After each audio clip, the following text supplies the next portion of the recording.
Bonjour Marie. Bonjour Jérôme, Je t'embrasse. bienvenue à Strasbourg. Merci, je suis accueilli par le soleil et par un beau sourire et un teint allé. Eh oui. Tout le monde est content de te voir. Est-ce qu'on annonce un bon week-end? Magnifique, Beau soleil. avec un super programme. Bon, on croise les doigts alors. Hop là, bonjour comme on dit ici. Cette semaine, je vous propose de me suivre en Alsace. L'Alsace, cette région à l'identité forte, dotée d'un patrimoine naturel et culturel riche et qui est une destination très prisée. De Strasbourg à Colmar en passant par le massif des Vosges, mon programme s'annonce particulièrement bien rempli. Soyez donc les bienvenus au pays des cigognes. Bienvenue dans mes échappées belles. Et bienvenue en Alsace. Exactement, ça c'est bien dit. Allez, en piste. On y va.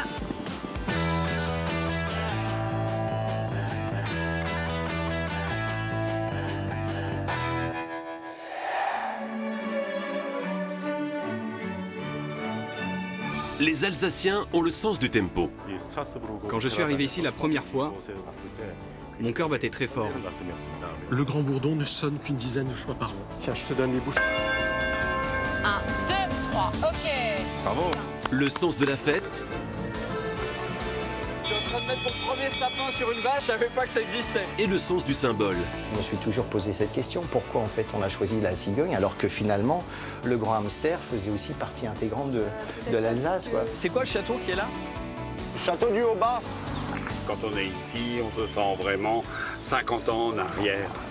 Les gens pas initiés, quand ils arrivent, ils se disent ouais, c'est quoi ces illuminés, etc., etc. En Alsace, on a surtout le sens de l'amitié. S'il n'y avait pas le Rhin, je ne connaîtrais pas, on ne travaillerait pas ensemble, c'est notre lien. Bienvenue dans la plus européenne des régions françaises. Nous sommes fiers de baliser ce sentier magnifique qu'est le GR5 et qui passe par les plus beaux endroits des Hauts-de-Vosges. Tu dis ça en toute objectivité, forcément. Bien évidemment.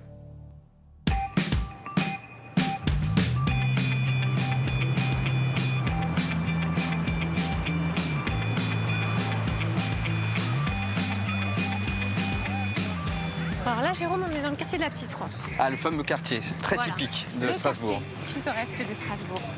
On est sur les ponts couverts, le symbole de ce quartier. C'était quoi ce quartier auparavant? C'était anciennement un quartier de tanneurs, de meuniers, de pêcheurs. Et finalement, Strasbourg, il y a la partie historique au centre qui est ceinturée par la rivière, c'est ça? C'est ça. Ah, c'est vraiment la carte postale de Strasbourg, ça. hein.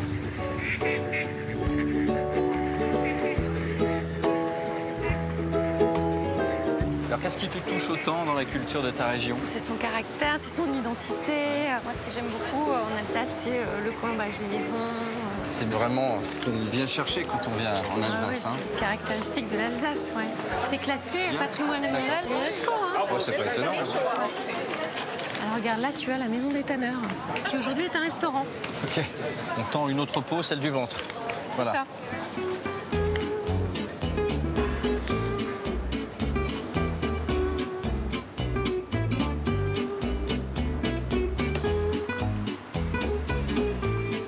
Regarde, c'est une super boutique de costumes traditionnels. Ouais, Voilà, donc costumes alsaciens. avec la coiffe et tout. Ouais. Tu as porté déjà? Non, ma grand-mère s'est mariée en costume d'alsacienne. D'accord. Ouais. Bonjour. Bonjour. Bonjour. Je peux vous renseigner? Bon, on est en train de regarder le costume là. Ouais, là, je suis justement en train de faire un essayage d'une jeune fille qui va se marier cet été en costume alsacien. Je peux vous emmener? la déranger? Ouais. Bonjour, Tout c'est va très bien. joli, dites-moi. Merci. Ouais. Ça fait des années que j'ai pas vu un vrai costume d'alsacienne. Waouh. Super. C'est élégant, je trouve. Et très agréable. Ouais, c'est vrai? Oui. Ouais. Et pourquoi vous avez voulu vous marier en costume traditionnel comme ça? Pour les traditions et parce que j'aime beaucoup ma région. Ouais. Voilà. Bon, écoutez, on va vous souhaiter un très beau mariage. hein. Merci beaucoup. Plein de bonheur. Ouais, Merci. c'est très très joli.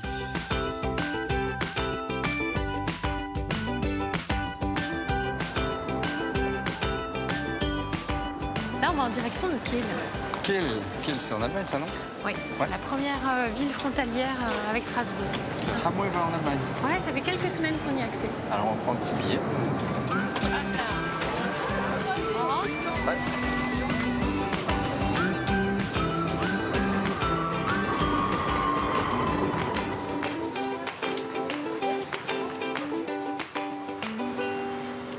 Donc là, on est dans un quartier très moderne pour le coup. Hein. Ouais, c'est le nouveau quartier des docks. La ville a réhabilité les anciens armements ségnulaires. Donc conserver les grues. Hein. Ça s'intègre très bien dans le paysage avec le bâtiment derrière. Ouais, c'est super. Strasbourg est une ville qui s'étend, qui bouge beaucoup. Ouais, énormément. Ouais. Ça fait une dizaine d'années que la ville met un point d'honneur à réhabiliter tous ces espaces qui finalement étaient des espaces perdus. Ouais.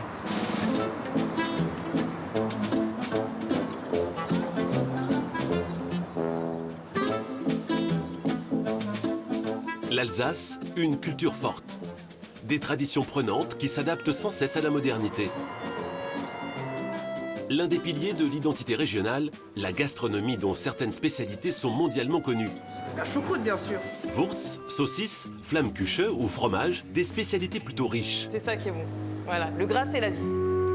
Les mauvaises langues disent qu'il n'y a que 2 légumes en Alsace, la patate et le cochon. Tout est bon dans le cochon, comme nous on dit. Hein. Mais la cuisine d'Alsace détient des secrets plus subtils. Leila Martin se fait un plaisir de les révéler. Cette Strasbourgeoise donne un nouveau souffle à des recettes méconnues ou parfois oubliées. Voilà, je vous remercie. Passez une bonne Merci beaucoup. De même, merci. Je trouve que la cuisine, c'est vraiment un exercice très intéressant dans le sens où on peut aller où on veut en cuisinant. C'est-à-dire qu'on peut avoir des produits d'Alsace mais les emmener tout à fait ailleurs. Par exemple, j'aime bien retravailler la choucroute, faire des samoussas ou des nems de choucroute. Et c'est aussi un moyen de lui rendre hommage et de montrer que ces produits ils sont universels. Revisiter les plats traditionnels est devenu sa spécialité. Et pour redécouvrir ce patrimoine, certains Alsaciens ont bien besoin des cours de cuisine de Leila. Est-ce que vous connaissez les Fleischnacker ? Ça vous dit quelque chose ? Des galettes de viande. Non, c'est les roulés. Le Fleischnacker est une recette de grand-mère. Littéralement, escargot de viande. Des roulés à base de bœuf que Leila va donc faire à sa façon. J'ai décidé de réinterpréter un peu cette recette avec de la truite. Ah, mais quelle poigne, hein ! C'est relaxant. Pour vous ? Sur certaines recettes que je me permets de revisiter, parfois il y a quelques mécontentements parce que les personnes ont l'impression que je m'attaque un peu à des monstres sacrés qu'il ne faudrait surtout pas égratigner. Donc des fois je fais quelques mécontents, mais c'est vraiment pas la majorité, heureusement. Ah voilà, maintenant on va étaler ça. Mais pour la plupart, les innovations de Leila deviennent des références. C'est pas quelque chose de figé. Une tradition, il faut que ce soit évolutif, surtout aujourd'hui, je crois. Donc c'est de le retrouver dans la cuisine, c'est vachement intéressant, quoi, justement. Encore un tout petit peu. Top. La cuisine alsacienne aujourd'hui, c'est la cuisine de Leila. L'identité alsacienne s'épanouit grâce au plaisir des papilles, mais aussi par la langue. Le parler alsacien, l'autre pilier de la culture locale. Au Troquet des Kneckes, tous les mardis, il est possible de prendre des cours gratuits. Des cours qui permettent à certains de découvrir cette langue et à d'autres de la réapprendre. Adolescent, Sylvain n'a jamais voulu apprendre sa langue maternelle. Thomas vient de Pologne et aimerait bien s'intégrer. Flavie vit avec un Alsacien et aimerait impressionner sa belle famille. Quant à Marion, elle a grandi avec la langue et voudrait se perfectionner. Mes parents, mes grands-parents, mes oncles, mes tantes, etc. Tout le monde parlait l'alsacien et du coup pour moi c'était évident et je suis arrivée à l'école et je me suis rendu compte que c'était pas évident pour les autres. C'était pas forcément la norme et du coup j'ai eu de moins en moins d'interlocuteurs et de moins en moins de possibilités de m'exercer, de parler. On a envie de continuer à parler mais on n'a pas forcément les interlocuteurs. La langue se perd en particulier dans les villes. Pendant longtemps, parler l'alsacien était plutôt mal perçu. Environ 800 000 personnes la parlent. Et seulement 12% des 18-29 ans. Pour aider Marion à parler l'alsacien avec ses amis, des outils dédiés aux jeunes se développent. Tu as plusieurs thématiques. Drague, faire la fête, les jeunes, les jurons. Donc t'as, ah ouais d'accord, plusieurs bouches. Ouais, plusieurs bouches. Peut-être aussi d'autres accents du coup. Oh, tu es mon petit lapin. Tu pêches min hasel. Ah, ça c'est bien, bravo. C'est vraiment une langue que j'ai comprise et apprise bien avant le français. Et quand je l'entends, moi j'entends mes racines, ça me parle, ça chante à mes oreilles et j'ai envie que ça perdure et que ça continue d'évoluer. J'ai pas du tout envie d'être la dernière. On dit souvent ça, mir sind letzte, ça veut dire on est les derniers, mais c'est pas vrai, moi j'ai pas envie que ce soit le cas. Les jeunes Alsaciens ont des traditions ancestrales entre leurs mains. C'est à eux désormais de les faire évoluer et de les affirmer au quotidien.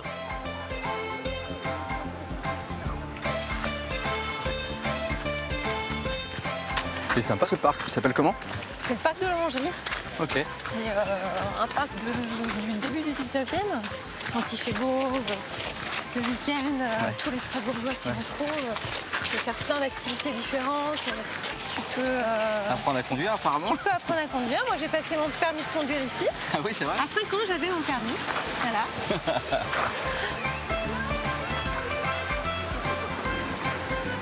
Bon, on va repartir parce que tu vas pas être en forme, ça va être de ma faute à force. Hein. Oui, hein? Et puis moi j'ai un marathon à préparer, donc il va falloir s'y remettre.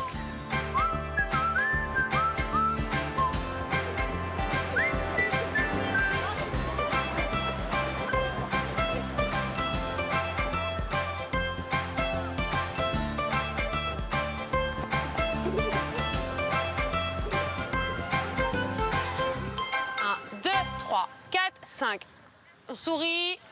5, ah ouais. 6, 7, c'est le pyramide du Ben, qu'est-ce qu'ils font là? 1, 2, 3, 4, 5. Marqué Minotaur, tu sais ce que c'est, Minotaur? C'est peut-être un club de football américain. Ah oui, d'accord. Bonjour.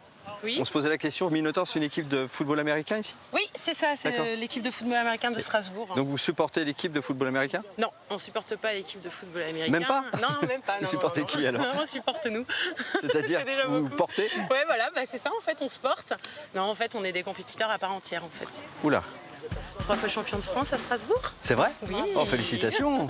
D'accord. Ce que j'aime bien aussi, c'est le petit clin d'œil fait à la coiffe alsacienne avec ce nœud sur la tête. Oui, c'est vrai que c'est un joli clin d'œil à l'Alsace. Bravo. Bravo. Bravo les filles. Chapeau les Minotaurs. Et le garçon. Et le garçon. Pardon. Bon courage. Merci. Merci. Moi, je suis obligé d'aller. Bon, on y va là, hein, ouais. c'est une continuation. Salut. On y va. Et en place.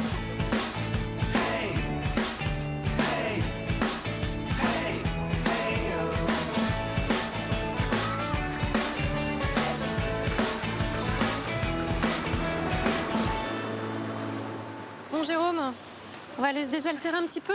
Avec plaisir. Je t'emmène dans mon bistrot? Ouais, bah oui, j'ai pas vu encore le bistrot. C'est juste à côté. Dans la vieille ville? Ouais. Là on arrive. Notre petit resto, bistrot et chocolat. Ah, sympa le nom, j'aime bien. Ouais, ouais. J'aime beaucoup comment c'est décoré ici. C'est comme à la maison. Ça donne envie de grignoter. D'ailleurs, qu'est-ce que tu me proposes comme petite boisson Un voilà, petit quelque chose de frais? Ouais, c'est possible, ouais, que ça Un petit jus de fruits bio? Avec plaisir. Super, merci beaucoup. Tu me diras ce que t'en penses. D'accord. Santé. Allez, chill. Merci hein, d'avoir accordé tout ce temps et d'avoir fait partager ta ville de cœur. Écoute, avec plaisir. Voilà, c'est une belle entame là, ce premier jour ici, avec toi. Et la prochaine, peut-être ensemble au départ d'un marathon? Ouais, je peux venir t'encourager, oui, c'est une bonne idée.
Olivier. Bonjour Jérôme. Bonjour, tu vas bien? Oui, bienvenue à la cathédrale de Strasbourg. Oui, alors je n'étais jamais rentré dans la cathédrale Notre-Dame de Strasbourg. Je suis assez surpris, elle est très lumineuse. Hein. C'est le grès qui fait ça? Alors c'est le grès, mais surtout les vitraux qui sont très anciens. Il y a des verrières très belles à Strasbourg. On est ici dans une nef gothique, mais la particularité de la cathédrale de Strasbourg, c'est d'avoir un chœur roman. Et des cloches et notamment un bourdon assez unique, je crois. Tout à fait, on a une grande sonnerie qui est très connue en Europe et un bourdon exceptionnel. C'est un métier étonnant, que campanologue on dit. Campanologue, c'est tout ce qui touche aux cloches, à la fois la fonte des cloches, leur réglage, la manière de les sonner. Alors depuis combien de temps on ne sonne plus les cloches à l'ancienne avec les cordes? Depuis le début du XXe siècle. Ah oui, seulement, c'est récent alors. Oui, c'est tout récent. Okay.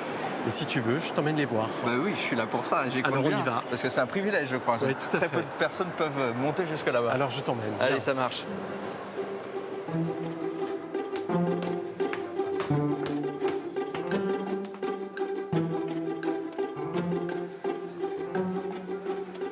On a la moitié à peu près? Même pas? Même pas, un tiers. Allez, courage.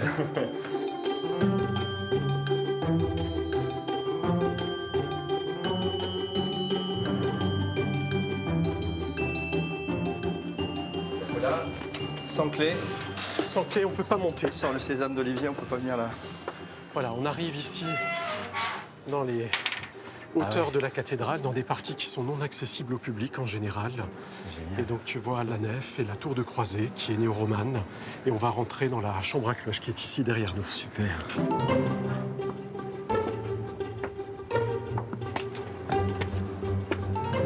Alors voilà, Jérôme, une charpente qui date de 1519, qui a été construite spécialement pour porter les 10 cloches de la cathédrale.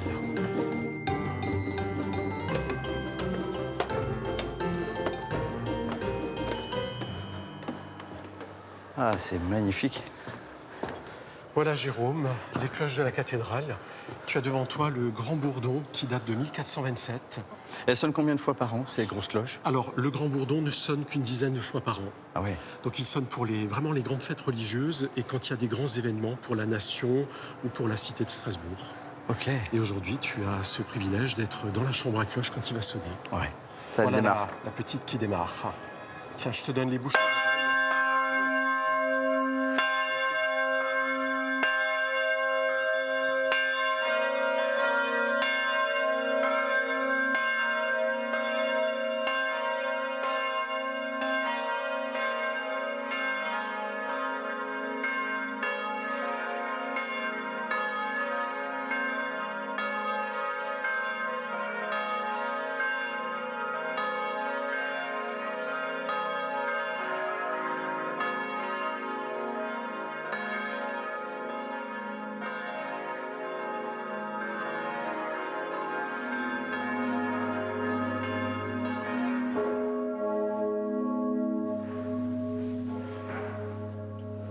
Voilà, Jérôme. Tu sais à quel moment précisément elle ne sonne Oui, plus? je les connais suffisamment pour savoir à peu près le temps d'inertie qu'elles ont. Ici, à la cathédrale de Strasbourg, on a la chance d'avoir une sonnerie de 16 cloches qui se répartissent sur 2 tours et qui forment un des plus grands ensembles de cloches d'Europe. Voilà, avec Notre-Dame de Paris, avec la cathédrale de Rouen, Strasbourg a une très très belle sonnerie de cloches qui est réputée dans le monde entier. En tout cas, c'était un beau moment, je te remercie, hein, Olivier. Mais avec grand plaisir. C'est un beau cadeau. Jérôme, mais avec grand plaisir.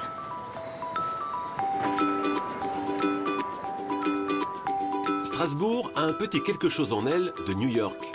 Comme la grosse pomme, elle attire des gens venus du monde entier. Des étrangers vite adoptés. Des amoureux de la cité alsacienne. Comme Cynthia qui vient d'Argentine.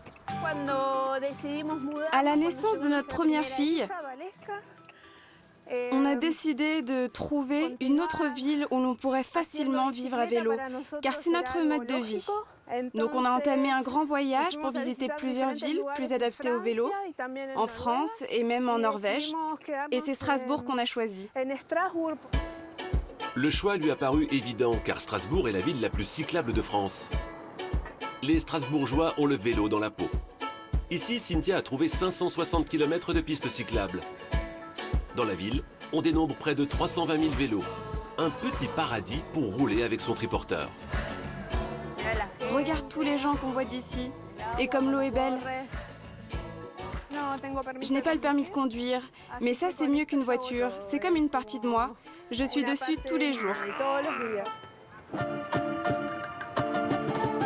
Strasbourg, l'international, c'est aussi une culture bouillonnante.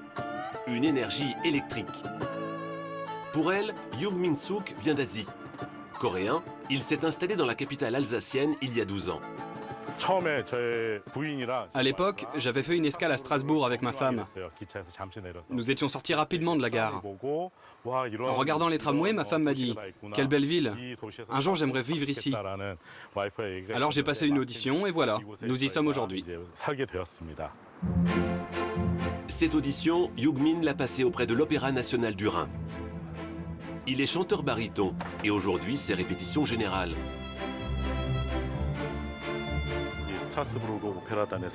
Quand je suis arrivé ici la première fois, mon cœur battait très fort.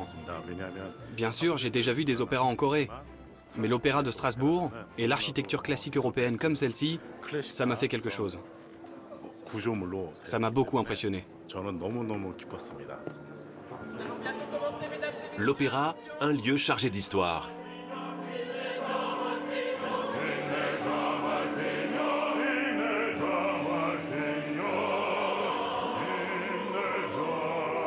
Yougmin pourrait être soliste et faire des tournées internationales. Mais il a préféré rester à Strasbourg, la ville où il a trouvé sa voie.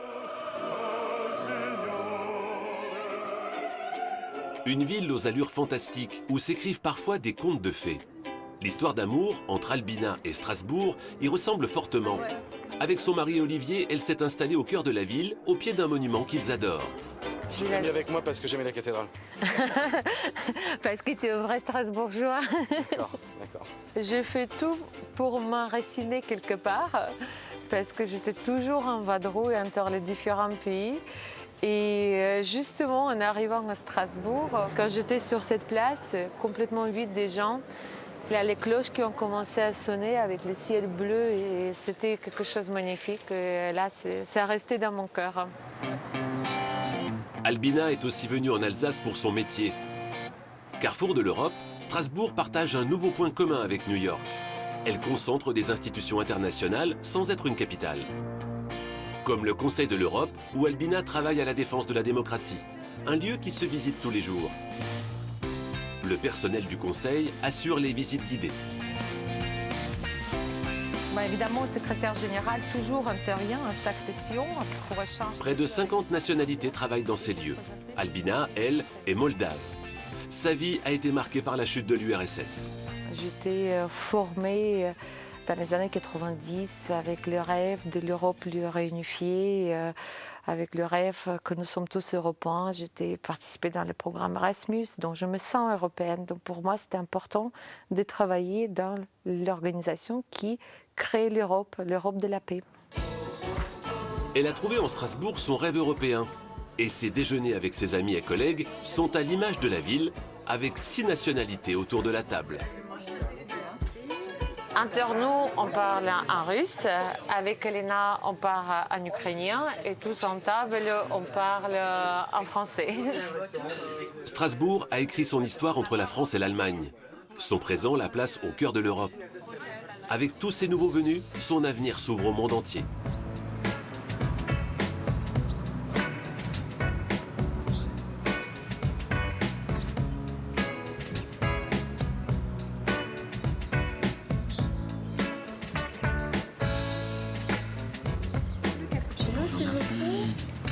Et le jus d'orange pressé. Parfait. Bon appétit, Merci. je vous en prie. Merci.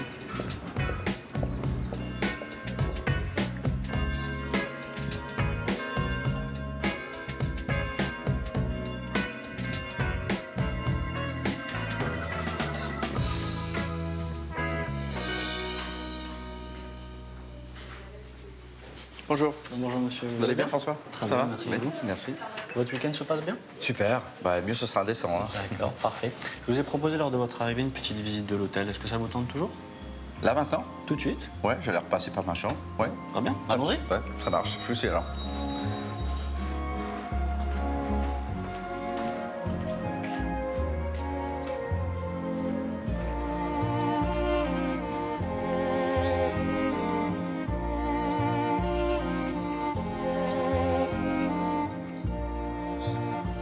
Belle bâtisse.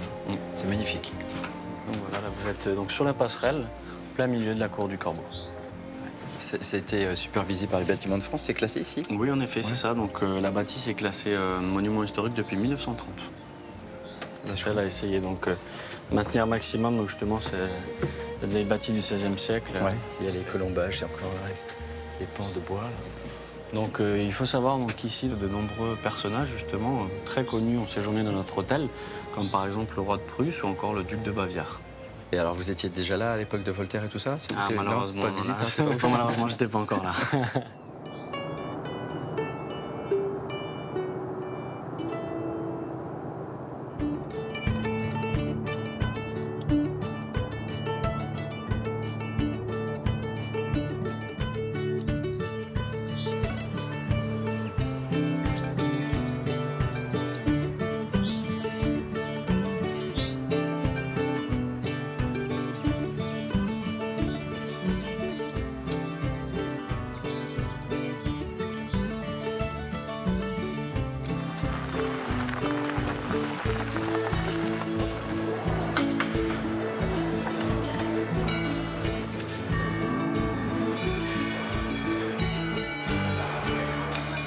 Bonjour.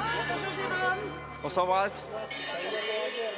Donc, qui est Sophie, qui est Anne? Sophie, Anne, donc, par déduction. Vous allez bien? Bien arrivé. Alors, les deux sœurs et les deux frères sont où? Il y en a un par là, Sébastien. D'accord, Sébastien. Et Jean, juste. D'accord, il prépare les vaches. Oui. Bon, ça s'annonce très musical, cette transhumance, là. Il y a beaucoup de cloches qui sonnent. Très musical. Alors, comment ça se passe, là? Vous êtes en train de mettre les cloches? On les prépare, on met les habillez clarines. toutes comme ça? On va les décorer avec un sapin. Avec un sapin? On pose sur la tête. Pourquoi un sapin? Pour la tradition. Pour la tradition. Comment je peux vous aider, alors? Tu peux peut-être aider à mettre les cloches, non? Allez. Alors, Jean, explique-moi. Tu passes par-dessus la tête et tu la règles, qu'elle n'est pas trop serrée non plus. Bon, ça, c'est une vieille tradition. Depuis combien de temps vous mettez les cloches ici sur les vaches? Bah là, ça depuis déjà plus de 30 ans déjà. Ça fait 30 ans qu'on monte, donc chaque année on mettait les cloches. Et ça, c'est de Depuis génération en déjà génération? avant, il y avait des cloches qu'on mettait déjà aux bêtes avant. Voilà. C'est un jour de fête aujourd'hui? Ah oui, aujourd'hui, oui. Alors Jérôme, tout se passe bien? Écoute, je suis en train de mettre... cloche a été posée? Je suis en train de mettre mon premier sapin sur une vache. Bon, allez, vas-y, je te laisse. Je savais pas que ça existait. Bah voilà, maintenant tu sais. Je vais me faire décoiffer.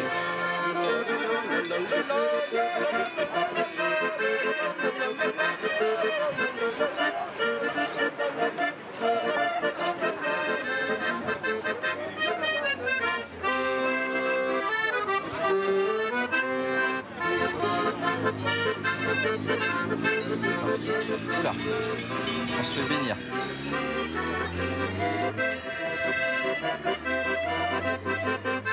Bon, c'est parti, apparemment. T'es prêt, Jean? Je suis prêt, je suis affûté. Allez, là, hop, hop, hop. Allez, allez, allez, allez, hop, hop, hop. Allez, hop, hop. Allez, allez, allez, hop, hop, hop. Un départ en musique, j'avais jamais fait ça encore. Ah ouais, je trouve ça chouette. C'est très chouette.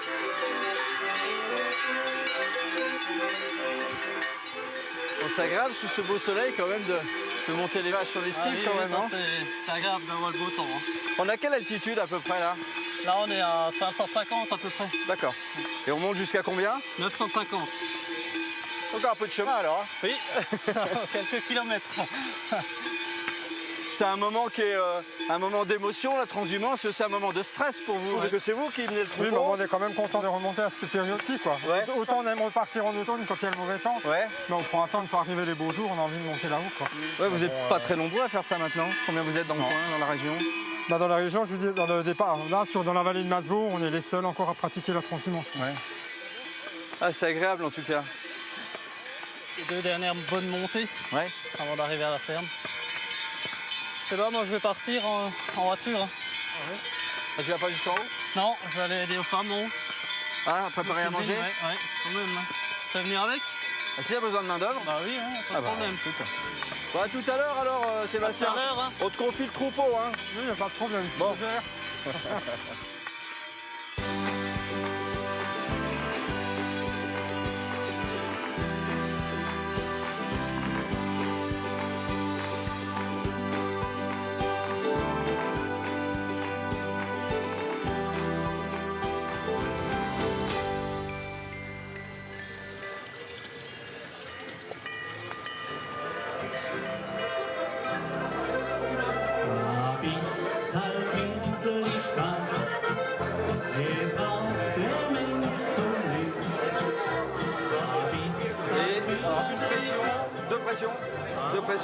un Kirkassis, à la merbière, un panaché. Panaché bien frais.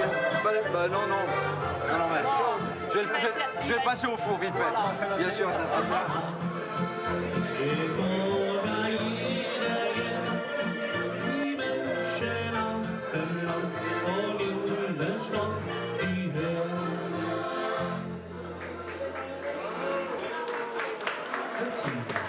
Sébastien, oui. La table meilleure, c'est laquelle assiette? Donc la première à droite, juste après le bar. D'accord, voilà. Ça marche. C'est quoi ces fromages? C'est des fromages maison, oui, donc à base de lait de vache. Maison, tu dis? Bien sûr. C'est vous qui faites vos fromages ici? Oui. D'accord. C'est une entreprise familiale au sens large du terme parce qu'il y a la ferme, on s'occupe des bêtes, on s'occupe... derrière. Voilà, transformation, tout, le restaurant, tout géré. Le soir, on retourne nouveau aux animaux, c'est nouveau la traite, le fromage.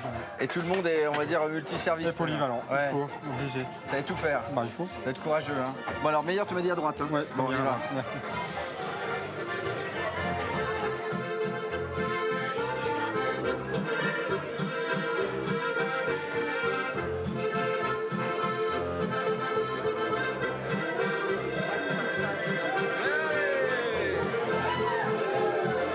Souvent Non, jamais.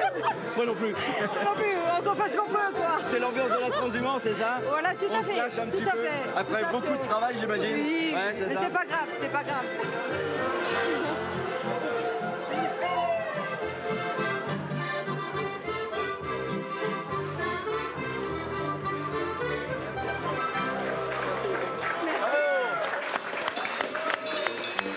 C'est là qu'on voit que transmission et tradition sont vraiment deux mots qui se conjuguent ensemble ici. Hein.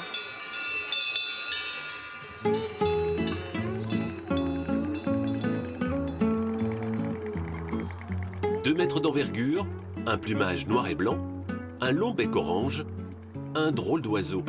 Fruit de nombreuses légendes, la cigogne est l'emblème de l'Alsace. Le naturoparc du navire est son sanctuaire. Un lieu créé pour réintroduire le volatile il y a 40 ans par un de leurs protecteurs, Jacques Renaud. Mon père est venu s'installer ici parce que c'était une zone marécageuse. Il n'y avait aucun étang, il n'y avait aucun arbre. Donc c'était pas simple au départ quand il a voulu mettre l'ensemble des nids dans le parc. Mais au fil des années, les arbres ont grandi et aujourd'hui on a 45 nids de cigognes tout au-dessus de la cime des arbres. Menacés pendant très longtemps, en 1974, les chassiers ne comptaient plus que 9 couples en Alsace. En conservant des individus en volière, on supprimait leur instinct de migration. Leur présence a alors permis d'attirer des cigognes sauvages. Aujourd'hui, il y aurait plus de 800 couples dans la région. Plus besoin de l'action de l'homme. La cigogne bénéficie désormais d'un simple programme de protection et vole de ses propres ailes. Au Naturoparc, la période la plus importante de l'année, c'est la reproduction. Ceux-là, sur 5 jours, ils vont grossir très vite, ils vont grandir très vite. Ils sont à 6 repas par jour. Ouais. À 2 mois, ils auront déjà la taille des parents, avec tout leur plumage qui est déjà formé. Et à 2 mois et demi, ils prennent leur envol. Ceux-là, ils ont 10 jours, hein, c'est les gros là. Ils ont l'instinct, comme dans la nature, de manger toujours un maximum. Un cigogneau, il va d'abord mettre la nourriture en réserve dans son cou, avant de digérer tranquillement dans les 2-3 heures qui vont suivre. C'est pour ça qu'un cigogneau qui a bien mangé, là, c'est la peau du cou qui est bien tendue. Hein. Tu vas commencer par les plus petits, ouais. Avec ses équipes, Jérôme conserve des spécimens sédentaires à des fins de sauvegarde et de pédagogie. Il perpétue l'œuvre familiale. Lui-même n'a pas été apporté par une cigogne, mais en passant son enfance avec les animaux de son père, il n'est pas loin d'avoir grandi dans le même nid. Il s'occupait plus de ces enfants-là que de nous. Moi, j'ai 2 frangins. Voilà, notre père, on l'a jamais vu. Il était passionné, allumé.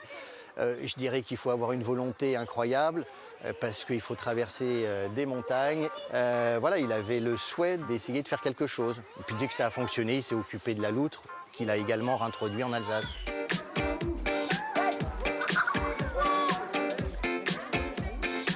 Les loutres, ainsi que d'autres espèces du patrimoine sauvage alsacien, évoluent ici comme des oiseaux sur leurs branches. Jérôme, lui, a décidé de se lancer dans la préservation d'un autre animal régional, le grand hamster. Alors montre-moi ceux que tu vas mettre ensemble. Donc là, c'est la première fois qu'ils se rencontrent. Il fait partie intégrante de l'Alsace puisque vous allez le retrouver en France uniquement dans cette région. Moi, je me suis toujours posé cette question. Pourquoi, en fait, on a choisi la cigogne alors que, finalement, le grand hamster faisait aussi partie intégrante de l'Alsace, quoi. Le hamster, à l'époque, était classé un peu nuisible. Bah, il est carrément. Je pense que c'est ça. Et puis aussi, après, il y a la légende de la cigogne qui ramène le petit nouveau-né, etc. Donc, qui est venue, ouais. Que, elle a remporté le... Elle a remporté la médaille. Ouais.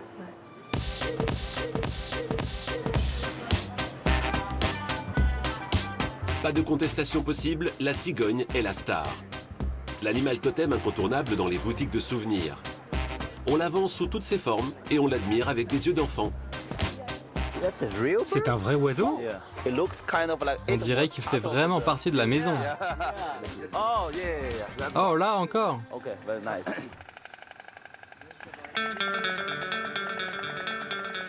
Dans certaines vallées, ce symbole est largement mis en avant. À Münster, la cigogne s'affiche en grand. Et le boulanger propose même de la manger. On a les longues jambes, la queue et le long bec. La cigogne et le bretzel ne font plus qu'un. Et les cigognes, j'ai grandi avec et du coup, pouvoir en faire, pour pouvoir les déguster, faire communiquer ça, c'est... Voilà, il n'y a pas mieux.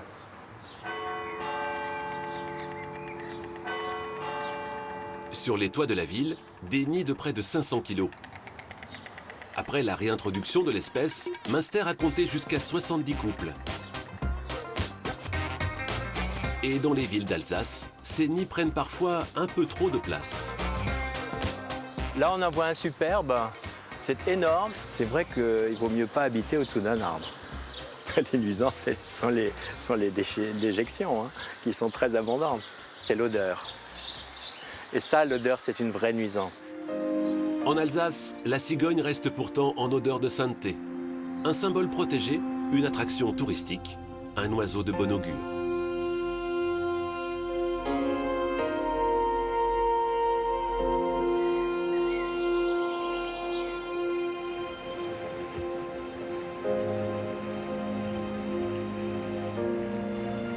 Et Cédric, c'est quoi le château qui est là? Château du Haut-Bar.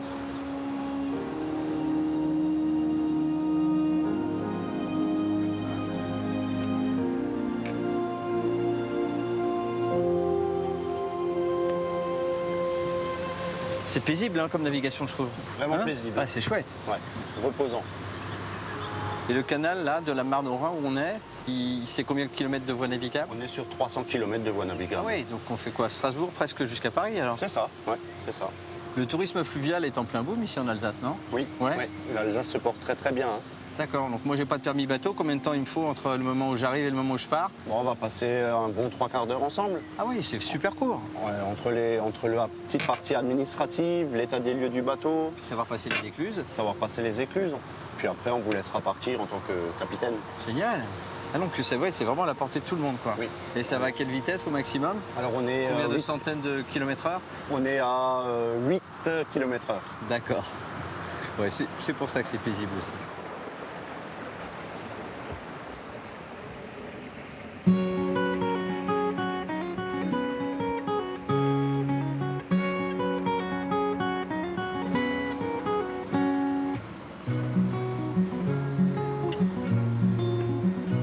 Bon, je te remercie, hein, Cédric. Avec plaisir. Pour la balade. Avec plaisir. Bonne fin d'après-midi. Merci.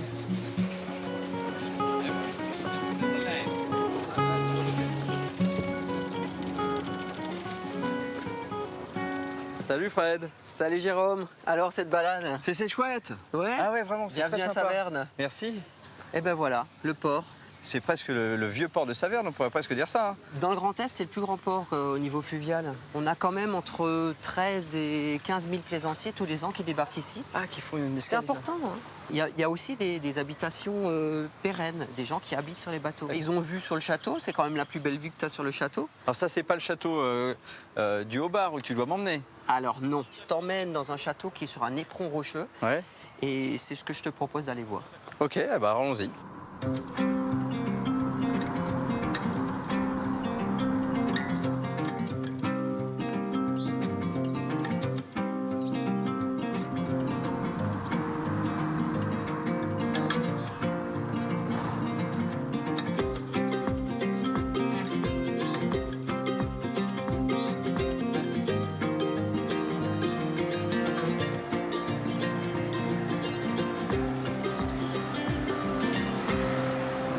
Est-ce que tu viens souvent te promener là dans ces massifs vosgiens? C'est un endroit ici particulièrement que j'ai beaucoup fréquenté parce que j'ai fait énormément de VTT, de course à pied. Et j'aime bien ces forêts qui sont très denses, ce vert intense. La nature te tord les bras assez vite finalement ici. Il suffit de prendre un petit chemin de traverse, on est vite dans la forêt. Bah, tu fais quelques kilomètres, parfois quelques centaines de mètres, et tu es en pleine forêt. Ces massifs sont beaux. Ouais. Ça permet de se ressourcer, ça permet de profiter de la vue et du calme. Non, c'est vraiment chouette. Donc t'es un enfant du pays alors? Je suis né à Saverne. Ouais. Donc là on arrive au château du Haut-Bar, là, on est tout près. Alors là, on est tout près de ce fameux château du Haut-Bar. Il y a le panneau là. Ouais.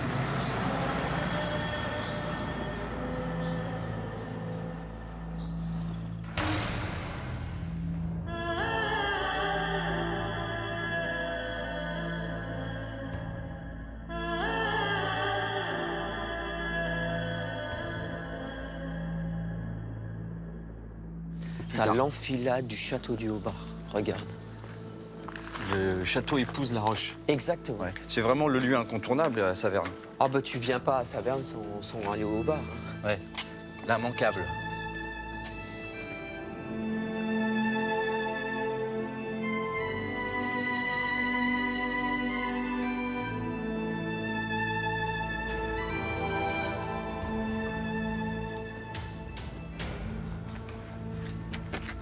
Tiens, retourne-toi, Jérôme.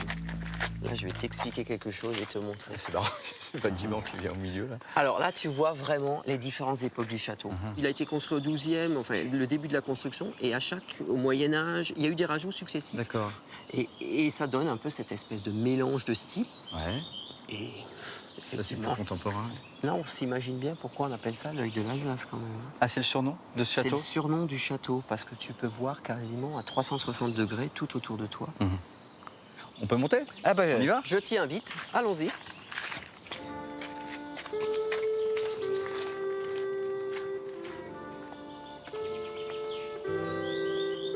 On commence à découvrir la plaine, là. On la surplombe, là.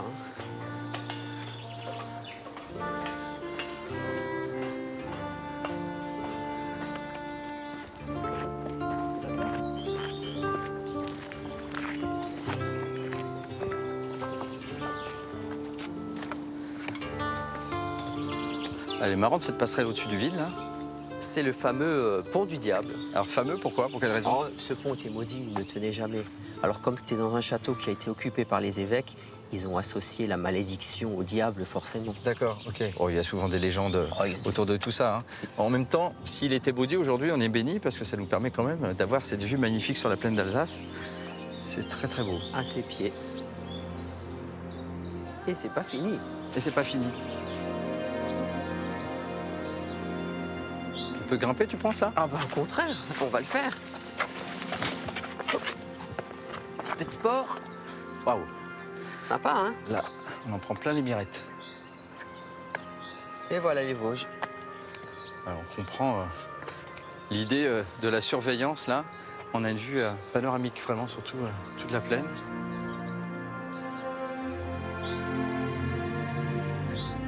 Et ça, c'est quoi là-bas? C'est tout? Alors ça, c'est un autre château. C'est le château du Grand Guérolsec. C'est une ruine que des bénévoles restaurent. D'accord. Et d'ailleurs, je crois que tu as bien compris que je suis amoureux des vieilles pierres. Oui, j'ai vu ça, oui. Et je pense que j'ai quelque chose à te montrer. C'est quoi? Eh ben écoute, ça fait 17 ans que je retape une ancienne ferme. Ah. Et j'essaie de lui donner vie et ben, je vais te la montrer. D'accord, c'est chez toi donc? Ouais.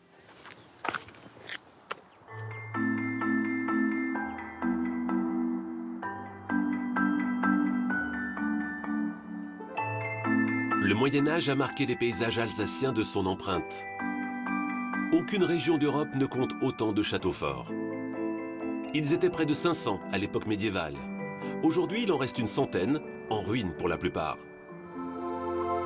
Leur silhouette trône sur les hauteurs des Vosges. Le plus connu de tous, le Haut-Königsbourg, qui attire plus de 500 000 visiteurs à l'année. J'attire votre attention sur cette magnifique hallebarde de parade. La hallebarde qui est toujours utilisée de nos jours au Vatican.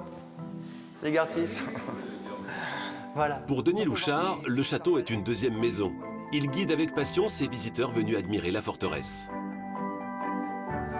Au début du XXe siècle, le monument a été entièrement restauré, une exception parmi les autres châteaux de la région. Le Haut-Königsbourg, en étant restauré, permet une immersion totale pour le public dans ce à quoi pouvait être un château fort il y a 500 ans. Voilà. Je pense notamment au jeune public, voilà, qui repart du château avec des étoiles plein la tête.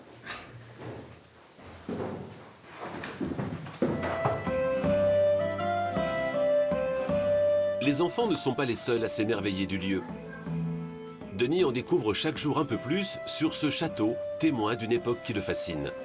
On parle souvent d'obscurantisme médiéval, et pourtant on a fait de fort belles choses au Moyen-Âge. On n'a pas passé son temps à s'entretuer et à se torturer. On a fait de magnifiques cathédrales dans le domaine artisanal, dans le domaine des sciences aussi. On a fait d'énormes progrès. Je ne suis pas peu fier d'avoir cette mission, de m'acquitter de cette mission de réhabiliter auprès du public du château cette période de l'histoire qu'est le Moyen-Âge. Lorsque les derniers visiteurs quittent les lieux, Denis referme l'imposante demeure. Sa passion médiévale ne s'arrête pourtant pas là. Guide la semaine, il passe quelques-uns de ses week-ends au pied d'autres châteaux pour des fêtes et autres événements de reconstitution. Bonjour, bonjour. Salut Denis. Comment vas-tu? Moi ça va, ça va. Aujourd'hui, le château de Spesbourg s'apprête à revivre ces heures glorieuses de l'époque médiévale.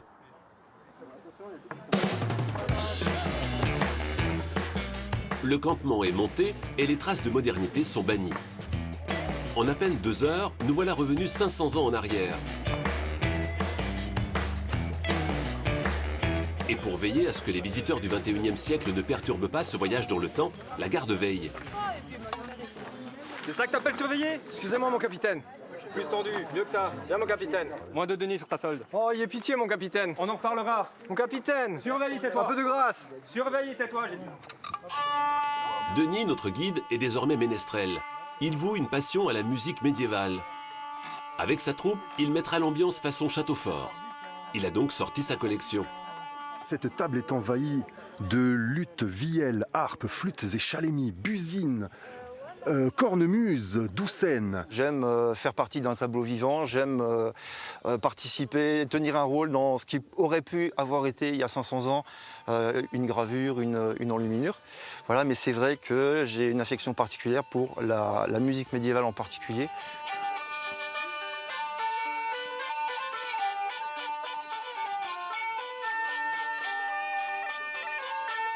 Les écrits anciens, les contes, les illustrations aident les reconstituteurs à reproduire le quotidien de l'époque. Pour adopter cet art de vivre, chaque détail compte, à commencer par l'assiette. Tout se fait au feu de camp. Donc forcément, on n'a pas d'électricité, on n'a pas de gaz. Pour prévoir un repas, il faut s'y prendre des heures à l'avance en fait. Pas de patates, pas de tomates, pas d'aubergines. C'est vraiment super agréable d'essayer de vivre autrement le temps d'un week-end et puis de ne pas se prendre la tête en fait, parce que justement quand on met des heures à tout faire, c'est vraiment relaxant comme façon de vivre. Le fumet de cette cuisine a sûrement parfumé les pièces de ce château lorsqu'il était encore sur pied. Et au milieu de ces pierres, on goûte toujours un peu à la transmission. T'as vu Nicolas, reviens voir. Tu vois les pierres qui dépassent là-haut? Ça s'appelle des courbeaux et c'était fait pour mettre le plancher en place. Ça faisait du grand logis. Hein. Je sens véritablement des racines et une souche ici.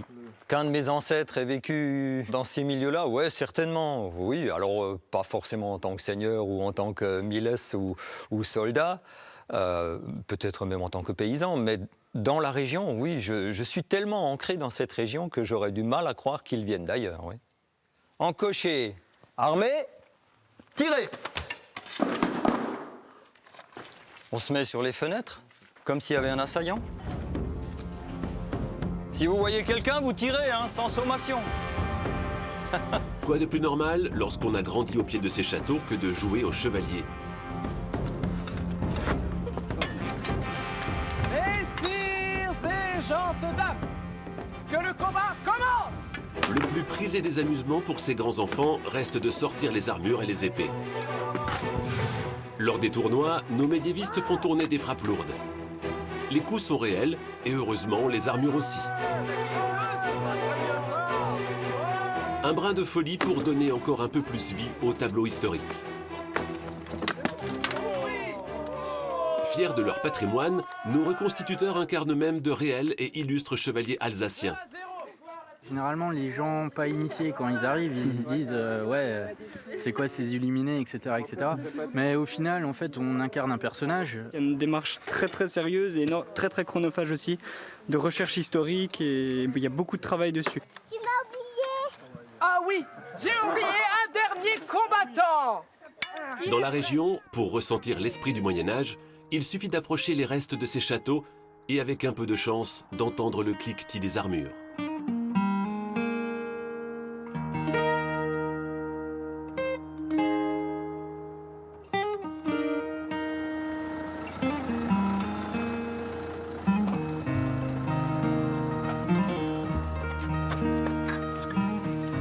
Et ben voilà, c'est chez moi, la ferme de Marie. Ah oui, mais c'est immense. Ah ouais, c'est grand. J'adore le portail. Ah, il est d'époque. Hein. Ouais, c'est chouette. Allez, je te montre. C'est superbe. Ça te plaît? Ah ouais, là, je comprends pourquoi elle a gagné le concours Maison préférée des Français. Hein. Merci. Ah oui, non. Oh, le résultat est fabuleux, c'est un petit paradis là. C'est un ensemble. C'est toi qui as tout retapé? Ouais, j'ai passé quasi toutes mes vacances pendant des années. Hein.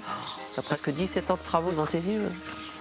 Alors comment tu t'es amusé à faire ça? Parce qu'il faut quand même être expérimenté pour pouvoir rénover des maisons comme ça. Ouf, tu sais, tu finis par tout apprendre, mais c'est vrai que toutes les pierres, toutes les pavés, toutes les dalles où tu marches, où tu passes, je les ai toutes démontées, ramenées ici.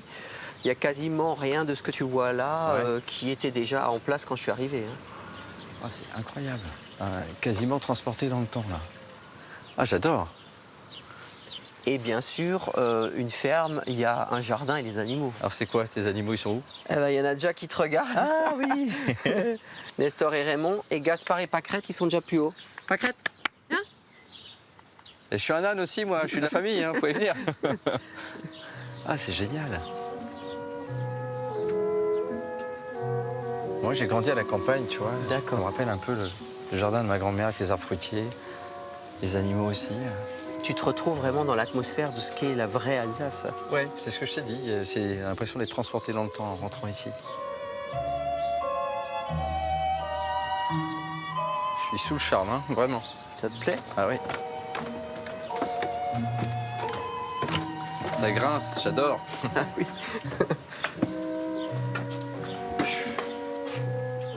Oh, la charpente. C'est fabuleux les volumes là que tu as. Et ça, c'était donc quoi? C'était un bâtiment. La ferme, c'est une grange? C'est l'ancienne grange. On habite dans la grange. Ah oui, bah oui.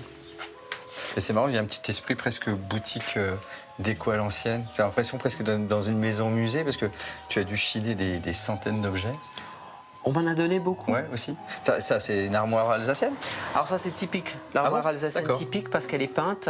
Et dans la campagne, comme à l'époque, ils n'avaient pas assez de sous pour acheter vraiment des bois nobles, ils peignaient du simple sapin avec des colorants naturels. Et ils faisaient ça avec des patates et du sang de bœuf. Et ils offraient ça pour ça. Là, c'est un meuble de mariage. Alors que tu te passionnes pour toi, pour ton domicile, pour ton lieu de vie, on peut comprendre. Mais tu as été encore plus loin, puisqu'avec ton association, tu défends les maisons à colombage. Ah oui, parce que dès l'âge de 18 ans, je me suis engagé dans une association de passionnés de patrimoine, jusqu'à en gravir un peu les échelons, si je puis dire. Et vraiment, dans cette association, on est une bande de passionnés et l'équipe s'est follement rajeunie. Et on attaque, on va voir les gens, on leur explique, on les conseille. Moi, je fais visiter énormément ici pour leur montrer ce qu'on peut faire. Vous êtes combien dans l'association? On est plus de 700. Ah oui? Ah oui. Ah oui, donc un groupe massif qui est mobilisé alors. Massif, dynamique et organisé. Ouais. Bon, merci à toi. Bonne promenade ouais, je pense et merci pour ta visite, vraiment. Je pense que je reviendrai sans doute ces journées dans tes gîtes. Avec plaisir. La prochaine fois, avec plaisir aussi. Allez, en route pour Colmar.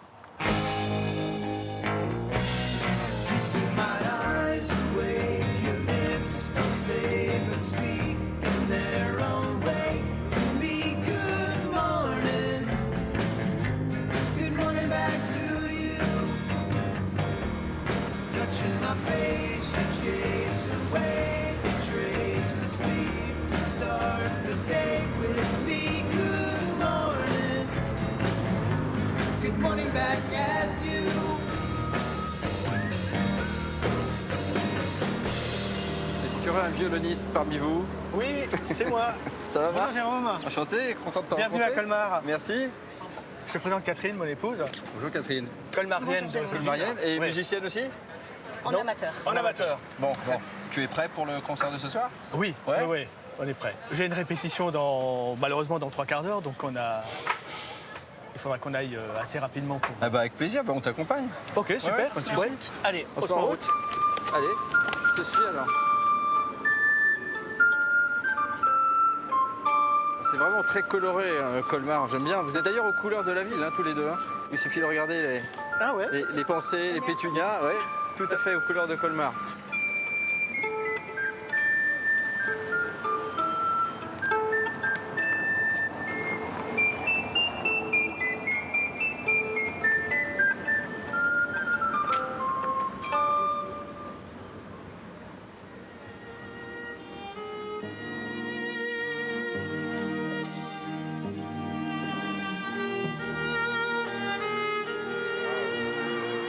Superbe. Donc là, c'est mon orchestre, l'orchestre de Strasbourg.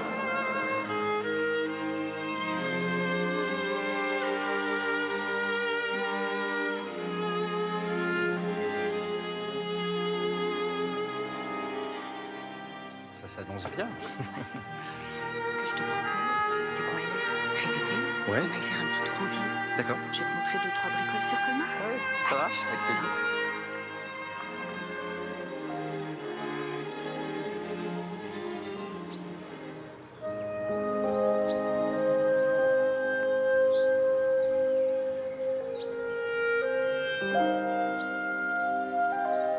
Tiens, regarde, là-haut.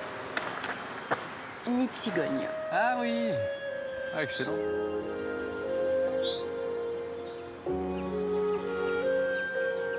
L'Alsace sans cigogne, c'est plus l'Alsace. Exactement. Il y a un très beau patrimoine quand même bâti ici, que ce soit les maisons de colombage, que ce soit là les églises. Colmar est arrivé à préserver ces lieux. Ouais. On y habite, on y vit, on y travaille. Ouais, c'est pas une ville-musée parce que quelquefois les gens ont tendance à dire oui. Pas du tout. C'est pas comme ça que je la vois. Ouais, mais on peut moi non passer plus. par là.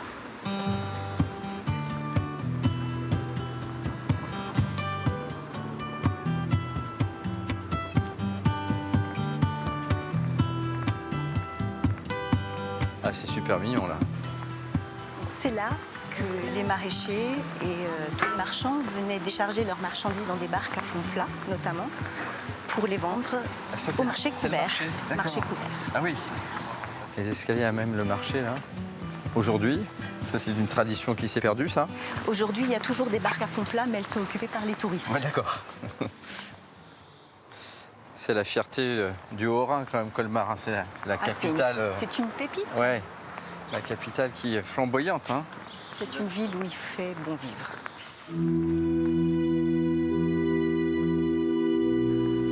Donc là, c'est La Petite Venise. Le quartier de la Petite Venise, qui porte très bien son nom. Hein. Ah, c'est superbe, superbe.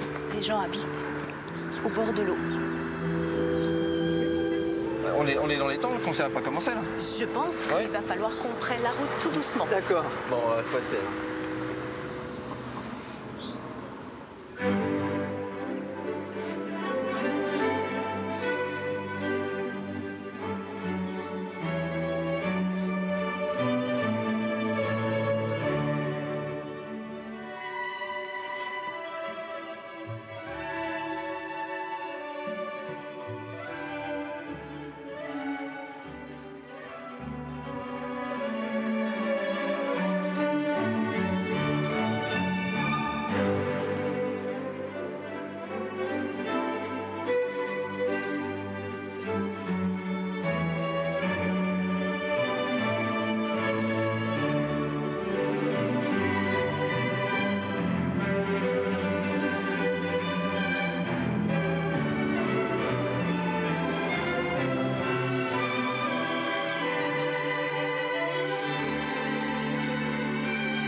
Il traverse 6 pays, relie les Alpes à la mer du Nord et donne son nom aux 2 départements alsaciens. Navigable sur près de 900 km, le Rhin est la voie fluviale la plus fréquentée d'Europe. Épine dorsale de l'Alsace, le fleuve est une ressource inépuisable pour la région. À quai, le Princesse Irène s'apprête à prendre le large. Antoine, tu vérifies le moteur principal et Jules, le 100 kW. D'accord? Et puis vous m'expliquez un peu ce que vous faites en même temps. Bah là c'est entre le minimum et le maximum, du coup c'est bon. Du coup c'est bon, ouais. Très bien. Si tu es sûr de ta mesure, c'est bon, on n'a pas besoin de recommencer. Ces jeunes sont à bord pour apprendre leur métier. Ils suivent un bac professionnel en transport fluvial, une des 3 seules formations de ce genre en France. Vous amarrez à bâbord dans l'écluse comme si vous étiez tout seul en autonomie, en stage. Allez, vous savez ce qu'il y a à faire. Tu embrayes déjà dans un premier temps, et après tu montes à 700 tours au maximum. À peine 16 ans, les élèves manœuvrent eux-mêmes leur bateau. Une école flottante de 54 mètres de long. Didier a vu passer près de 250 élèves sur le Princesse Irène. Je suis fils et petit-fils de batelier, donc voilà, j'ai baigné là-dedans, on peut dire ça, hein, tout petit déjà. C'est une passion, ça me fait toujours plaisir de voir des jeunes qui accrochent à ce métier et qui ensuite évoluent et qui évoluent très bien. Toi, bien plus, toi, tu es en train de tomber là, vers la bouée. Là. Ces jeunes ne sont pas tous alsaciens, mais en étant sur le Rhin plusieurs fois par semaine, un lien fort se tisse avec le fleuve. C'est comme chez moi, c'est là où je découvre le métier. J'aimerais bien aller jusqu'à capitaine sur un bateau de croisière sur le Rhin. Jules, allez, frotte un peu là. Ce métier a un goût d'avenir. Ces jeunes trouveront à coup sûr un poste de matelot. Ils navigueront sur le Rhin et le partageront avec des générations d'hommes ayant travaillé sur le fleuve. Comme les centaines de pêcheurs qui œuvraient sur cette eau avant l'ouverture du canal d'Alsace en 1959. Cet ouvrage a permis à l'homme de domestiquer le fleuve, mais a aussi modifié sa nature sauvage. Ah, une perche. Thierry est un des derniers pêcheurs professionnels du Rhin. Avant, le Rhin, il faisait 3 fois la largeur que vous voyez là, et surtout au printemps, il immergeait toute la plaine du Ride, et ça, c'est quelque chose qui apportait la biodiversité. Ah, un barbeau. Longtemps polluée et industrialisée, la biodiversité du Rhin a souffert. Et les pêcheurs avec. Pourtant, Thierry a fait le choix de changer de vie en se lançant dans cette activité difficile. Malheureusement, nous ne sommes plus que 3. Ce que j'aime dans la pratique de la pêche professionnelle, c'est que jamais un seul jour ne se ressemble. On ne sait jamais le matin en se levant ce qu'on va trouver dans ces filets. Parfois rien, parfois beaucoup de saleté, parfois voilà. Les restes des pêcheurs amateurs peu scrupuleux qui jettent leur matériel à l'eau. Mais bon voilà, ça fait partie du métier. Ouh là là, ouh là là, là une petite surprise. Le fleuve est devenu propre. Désormais, il faut surtout se défendre des espèces invasives, comme ce silure venu du Danube. Ce genre de poisson est peu apprécié en Alsace. Heureusement, Thierry n'a qu'à passer sur la rive allemande pour trouver preneur. Allô? Salut! Vous voulez un silure? Un gros? Gerne, schau mal. Tiens, regarde. Ja, gut. Mach mal. Ja? Gut. Voilà un exemple de coopération entre les Allemands et les Français. On partage le Rhin, le milieu, la ressource et les poissons.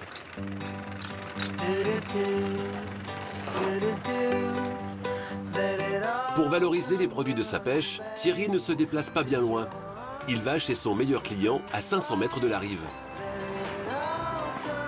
Salut Alexis. Ça va? Ça va et toi? Ouais, j'ai un peu de poisson, 7 perches et 3 anguilles. 3 anguilles. Parfait. C'est bien. Ça va faire pour la matelote, ça? Et comment que ça va le faire? Alexis est un chef étoilé. Il a grandi à Rhino, les pieds dans le Rhin. S'il n'y avait pas le Rhin, on ne se connaîtrait pas. Non, on ne travaillerait pas ensemble. C'est notre lien. À travers l'activité de pêche, l'important est de perdurer une tradition de pêche professionnelle et de travail entre le pêcheur et le restaurateur. Amoureux des rivages rhinois, Alexis ne se contente pas de cuisiner le poisson. Là, on peut voir un petit échantillon de ce qu'on peut trouver le long du Rhin, dans la nature environnante, ici à Rhino et dans notre jardin.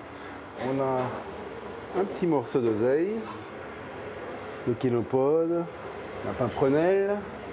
Ça fait un petit peu Merlin l'Enchanteur. Dans ses recettes de magicien, le chef utilise plus de 60 plantes sauvages. Vous avez eu le temps de vous libérer? Et oui, on a eu le temps de se libérer. Il les connaît grâce à son père, Jeannot. Quand il se promène, chaque recoin naturel se transforme en potentiel garde-manger. Ah bah la valériane. Là, il y a de la valériane. Superbe. La valériane, valériane en italien veut dire mâche, c'est donc la valériane, c'est dans la famille de la mâche.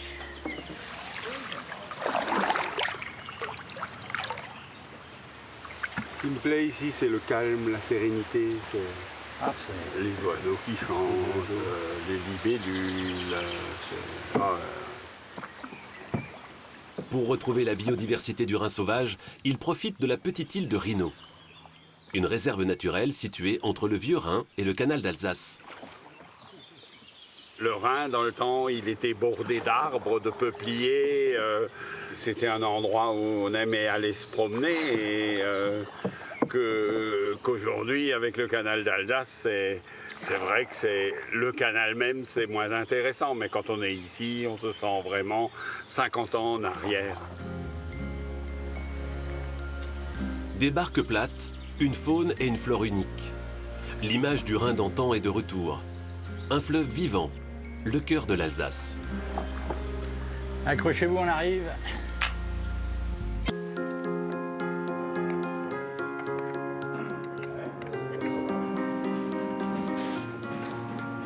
Salut Jérôme. Marc, comment tu vas? Bien et toi? Bien, super. Tu veux Ouais. prendre quelque chose? Merci, ça va, j'ai déjà mangé. Ouais. J'ai déjà pris des forces. Ah oui, il faut prendre des forces. Ah, pour la plongée. Ah oui, c'est vrai comme qu'on va promis. plonger. Je sais quoi cette histoire-là? Plonger en Alsace. Je sais pas ce que tu me prépares. Ben ouais, il n'y a pas la mer, mais il y a quand même de beaux endroits à Ah, il voir. n'y a pas la mer en plus? Non, il n'y a pas la mer. Ça, tu m'apprends des choses. Bon, c'était un chouette concert hier. Ah ouais, ça t'a magnifique, plu? l'acoustique Ah, dans l'église, ouais. là, c'était magnifique.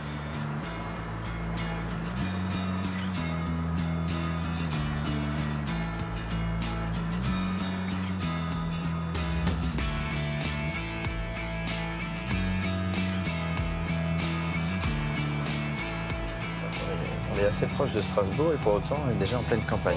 Ouais, on sort de l'Eurométropole, quoi. Donc t'es plongeur toi Marc alors? Ouais. Ça fait combien de temps que tu plonges? Oh, une quinzaine d'années. Ok. Et t'as quel niveau?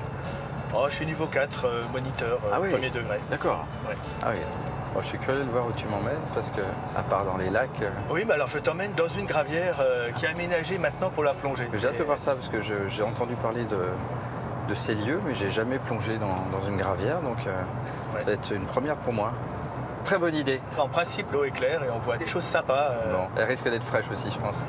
Ah, ça c'est un peu le problème en parce que Alsace, quoi. C'est pas les mers chaudes.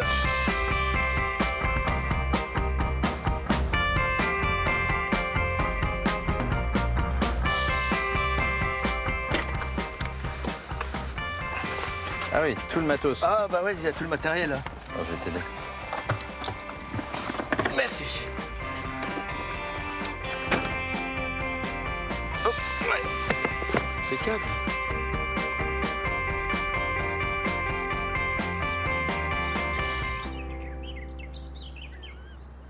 Donc ça c'est la gravière, c'est quoi? C'est une ancienne carrière de quoi? De pierre, de sable? Oui, bah les gravières en Alsace, t'en as à peu près 1 millier.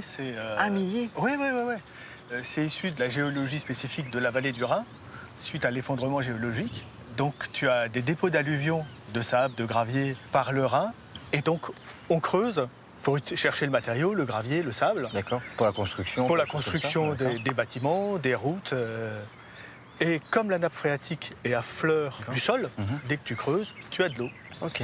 En Alsace, on a un trésor sous nos pieds, parce que sous nos pieds, tu as une nappe phréatique, une des plus grandes d'Europe, qui est estimée à 35 milliards de mètres cubes. Et il suffit de creuser et tu as l'eau.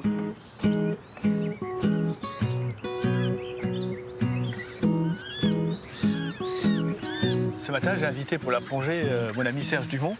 D'accord, qui est sur le bateau là-bas. Qui est sur le bateau là-bas, oui. C'est un grand spécialiste de l'eau douce. Et quand on parle avec lui, il arrive à partager cette passion. On ne peut être que sensibilisé au milieu naturel. C'est quelqu'un d'extraordinaire. Serge! Ça, il nous a vus. Il est excellent ce petit pneumatique là. Oui, oui. C'est génial ça. Bonjour Serge. Bonjour Jérôme, salut Marc. Ça va? Très bien et toi? Enchanté. T'as déjà fait tes relevés Oui. Tiens, je te les donne. Tiens. Ah, il y a des bonnes notes? Bah, c'est cohérent, on va dire. Donc ça c'est un micro, vous chantez, enfin on peut se tutoyer? Ouais. Tu chantes au poisson? C'est quoi? C'est une sonde, ça permet de mesurer l'oxygène et la température. D'accord. Donc ça veut dire que l'eau est à combien aujourd'hui par exemple? Alors en surface elle est à 18,5 ouais. Et au fond elle est à 7 degrés. D'accord. 6-8 exactement. Donc on va rester en surface. Et alors quel autre type de relevé tu fais ici? J'ai des bouées que j'appelle les bouées scientifiques. Ce sont des capteurs qui mesurent la luminosité et qui mesurent la température aussi. Alors quel intérêt tout ça? L'intérêt c'est de comprendre le fonctionnement de la gravière. Et comment les espèces, qu'elles soient végétales ou animales, par exemple les poissons, comment ils sont venus jusqu'ici? Ils ont été amenés par l'homme aussi? Alors de différentes façons. On voit ici une foulque, ce sont des oiseaux d'eau qui peuvent changer de plan d'eau, ils peuvent emmener aussi des graines, des plantes, parfois des œufs aussi. Donc ça veut dire que ce lieu a été empoisonné de manière naturelle? Oui. C'est incroyable ça. Pour moi ça m'a donné envie d'y aller immédiatement. On va se mettre en tenue.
Bon, c'est fret, comme on dit au Québec.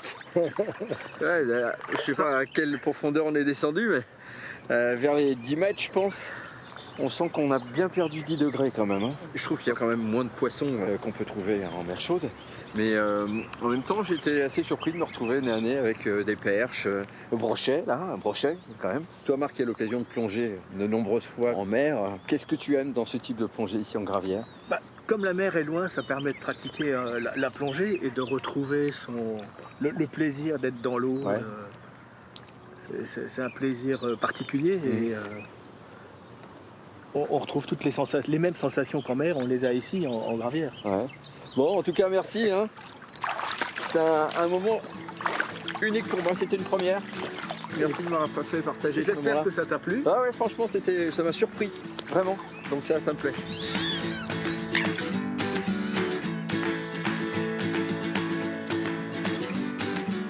Sur les routes d'Alsace roule parfois un peu de l'histoire locale. Des Bugatti. Des voitures que l'on imaginerait tout droit venues d'Italie, mais qui sont nées ici, en Alsace, à Molsheim, petite ville du Bas-Rhin. Comme Jean-Loup, fan inconditionnel de la marque.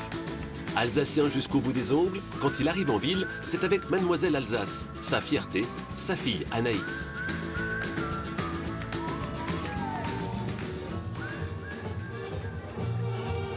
Molsheim respire l'automobile. Et lors des festivités, les belles carrosseries sont forcément de sortie.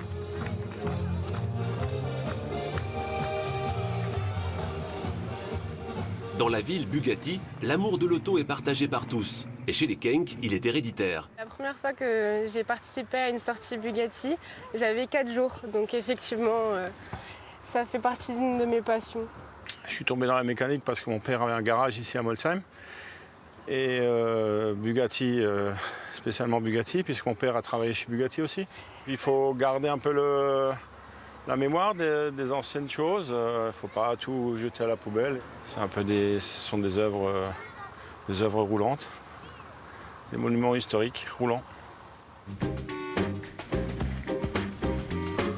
Jean-Loup est membre du club enthousiaste Bugatti. Et dans les environs de la ville, il est loin d'être le seul. Ben, on va faire un essai après, on va voir ça. Quand il retrouve son ami Christian, il pourrait parler du sujet jusqu'à ce que les voitures aient des ailes. Les bielles sont neuves, les crapaudines, les coupelles sont neuves, le boîtier de direction a été revu, ouvert, ajusté. Mais je pense qu'il faut qu'on lui change à l'arrière aussi. Ces voitures sont leur passion. Chaque détail leur parle.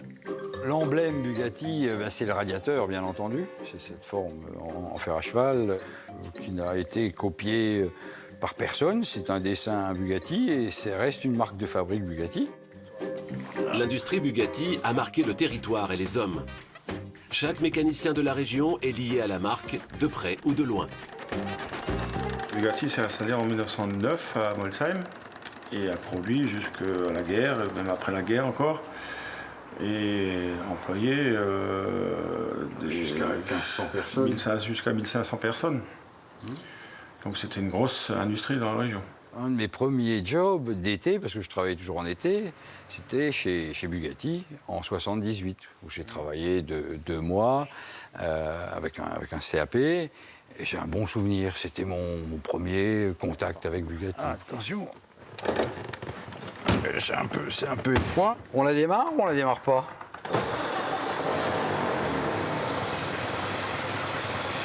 Quart de tour. Quart de tour.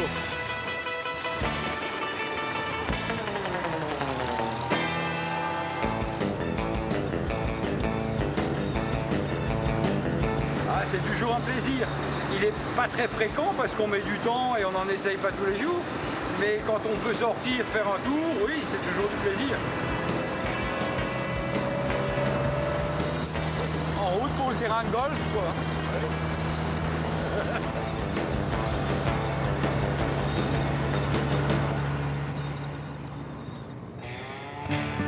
Bugatti est une histoire industrielle, mais c'est aussi une saga familiale. Il tourne quand ce moteur? Fin de semaine prochaine, tu te mets sur le pick-up avec moi? Ah ben, quand tu veux, hein, bien sûr. Dès que j'ai fini celui-là. Caroline est la petite fille d'Ettore et Bugatti, le fondateur de la marque. Une bonne raison pour s'attacher à ces engins de collection. Bah, je pense que c'est vissé, ça doit être dans les tripes et dans les gènes. Moi, depuis que je suis petite, j'ai découvert petit à petit Bugatti par des rencontres, par des anciens de l'usine qui ont travaillé avec mon grand-père, parce que moi je ne suis pas originaire d'Alsace, hein, je suis arrivée en Alsace il y a une vingtaine d'années. Donc je suis vraiment tombée dans le milieu, même si j'y suis quelque part par mes origines née. Elle dirige un circuit automobile et passe son temps libre dans cette caverne d'Ali Baba pour passionnés de pistons et de cylindres en V. Quand est-ce qu'on le démarre, le Ford? Une passion qu'elle partage avec son compagnon Cyril. Bon, allez, je te montre. Donc, c'est le 4 cylindres Ford d'origine. Mais celui-là, on conserve? Normalement, oui. Ça, je le vire. Grâce à lui, elle a fait l'acquisition de sa première Bugatti. Un morceau d'histoire pour renouer avec le passé familial et redécouvrir un grand-père qu'elle n'a pas connu. On approche un peu plus le personnage. Et qui est un patron qui était apprécié de ses ouvriers, qui était très impliqué dans son usine, qui vivait sur place, hein, qui travaillait et vivait dans son usine. Ettore Bugatti, un génial inventeur, un patron accessible. Alors qu'il crée des voitures de course uniques, il offrait à ses employés des conditions sociales rares pour l'époque. Cet homme emblématique trône sur la région où il a laissé des traces. Comme le château de Saint-Jean. L'outil de prestige où s'est écrit l'histoire de Bugatti et où s'est naturellement réinstallée la marque lors de sa renaissance il y a 20 ans. Pour la marque qu'on était en train de recréer, c'était important de retourner en Alsace, de retourner à Molsheim, et pour avoir un endroit qui est mythique et qui montre déjà l'histoire de la grande marque. Le nouveau Bugatti s'inscrit dans les traces du fantasque Ettore tout en entrant dans une ère ultramoderne. Au sein de l'atelier, la voiture des superlatifs. Capable de rouler au-delà des 400 km/h, c'est aussi la plus chère du monde. Cette voiture ne déroge pas à la célèbre devise de M. Bugatti. Rien n'est trop beau, rien n'est trop cher.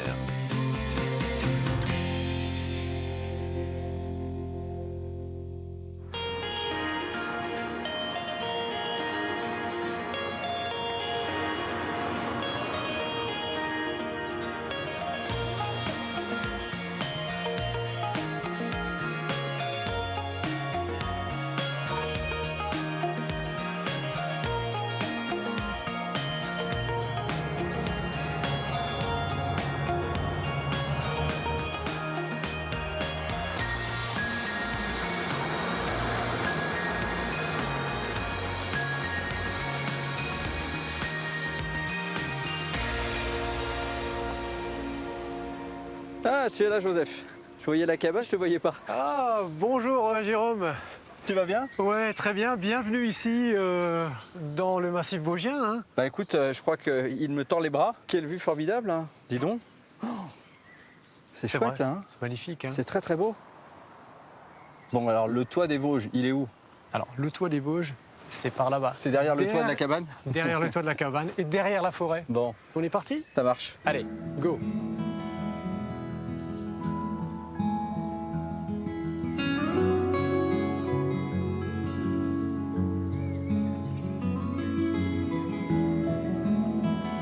Tiens, mais regarde là-bas, il y a une équipe du club vosgien.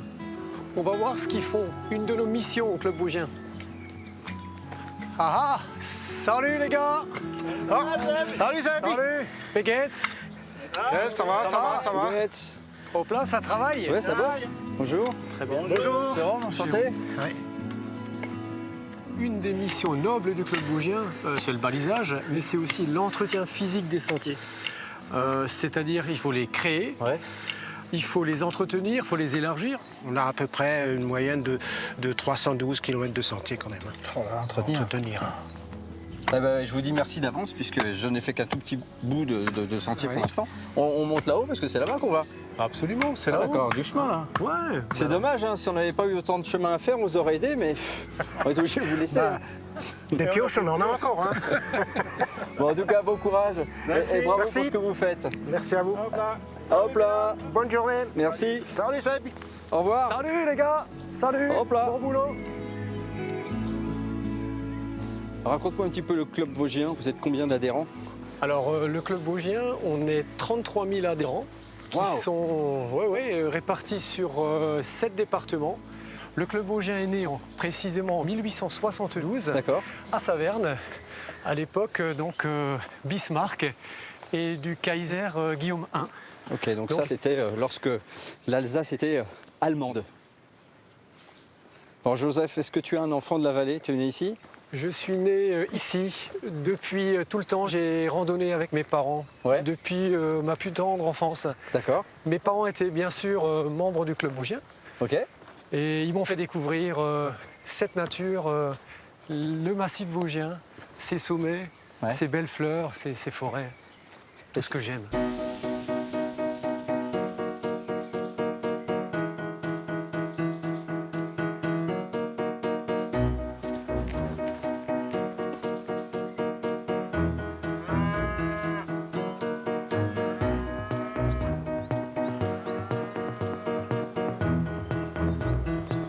Alors Jérôme, prêt pour la dernière ascension au Grand Ballon sur le GR5? Ah, on est sur le GR5 On ici. est sur le GR5. D'accord. Ah, je savais pas que ça passait par là. Si, c'est l'ascension finale du Grand Ballon.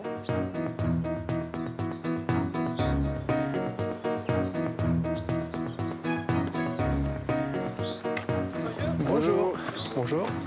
Nous sommes aussi fiers de baliser ce sentier magnifique qu'est le GR5 et qui passe par les plus beaux endroits des Hauts-de-Vosges. Il faut savoir, hein, ça c'est vraiment... Tu dis ça en toute objectivité, forcément. Bien sûr, sans aucun chauvinisme, bien évidemment. Alors là, on va entrer dans une belle hêtraie d'altitude. Ce sont les derniers arbres des Hauts-de-Vosges, puisqu'on est, on se rappelle, sur le sommet des Hauts-de-Vosges, au Grand Ballon. C'est le point culminant. Oui. On y arrive. Tout à fait. Oh, il y a une petite source là. Et oui, Jérôme, une belle petite source. Allez, on va boire un petit ballon d'eau fraîche à côté du grand ballon. On est dans l'eau pure. L'eau pure de la montagne. Donc c'est la dernière source des Vosges, la plus haute. Plus haute source des Vosges, à 1325 mètres d'altitude exactement. Ah, ça fait du bien. Ouais, ça fait du bien. C'est ce paysage somptueux. Magnifique. Vue sur la vallée, la Ture.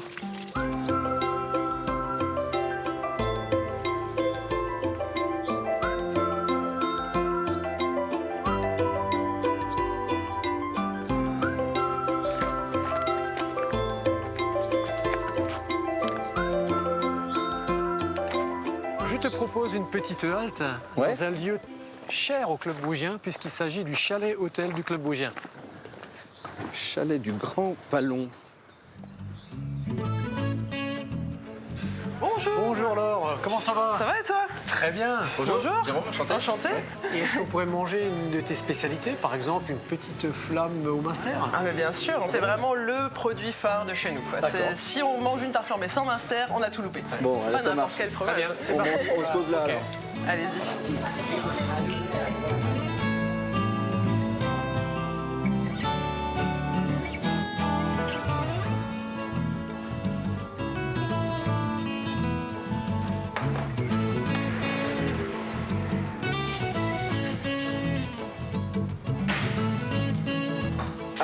Et voilà la petite flambée au minster. On la sentirait presque arriver. Hein. Eh oui, attendez, je la pose entre vous deux, Ouais, comme ça ça, marche. pour le On coup, va partager partager, ça. Super. c'est vachement mieux.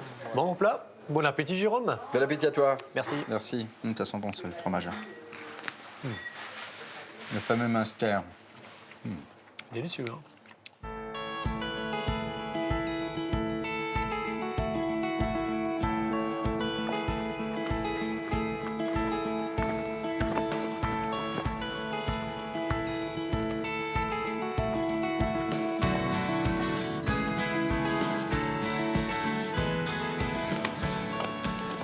Ben voilà, on y arrive. Ça y est. 1400 combien? 1424 mètres d'altitude, Jérôme. Ça s'appelle le Grand Ballon, mais ça n'a absolument rien à voir avec le radar qui est là. Moi, j'avais entendu, quand j'avais appris à l'école, qu'on disait ballon de Guebwiller aussi. C'est la même chose. Tout à fait, ballon de Guebwiller, ballon de Soultz ou le Grand Ballon.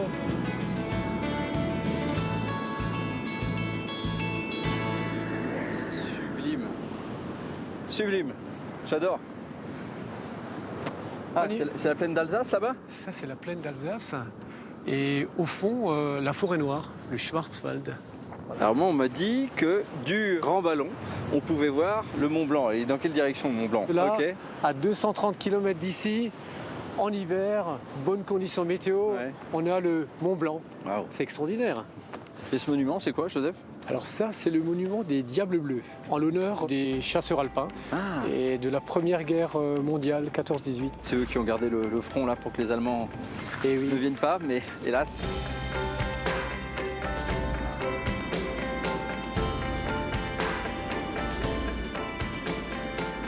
Bon, si ça te va, Joseph, j'ai envie de profiter de mes derniers instants en Alsace. Je me poserai bien là pour admirer le paysage. Tu t'es bien imprégné de l'Alsace.